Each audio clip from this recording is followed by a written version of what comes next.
জাতীয় পতাকা। জাতীয় পতাকায় একটি জাতির স্বাধীনতার প্রতীক। আমাদের জাতীয় পতাকা আমাদের স্বাধীনতার প্রতীক। এটি আমাদের জাতীয়তাও বহন করে। এটি আকারে আয়তাকার। এটির দৈর্ঘ্য ও প্রস্থ 10:6 অনুপাতে আছে। এটি কাপড়ের তৈরি।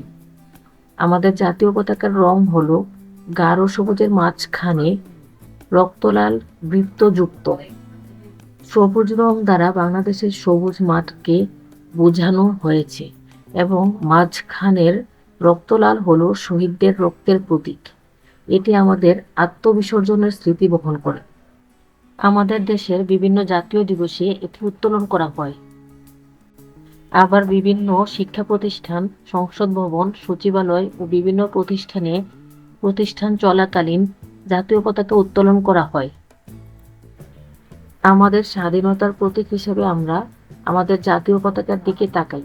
জাতীয় পতাকা উত্তোলনকালে আমাদের সোজা হয়ে দাঁড়িয়ে নীরবে একে সম্মান প্রদর্শন করতে হয়। আমরা এটির জন্য গর্বিত। আমরা আমাদের জাতীয় পতাকাকে অত্যন্ত ভালোবাসি এবং শ্রদ্ধা করি। Subscribe please. Thanks for watching.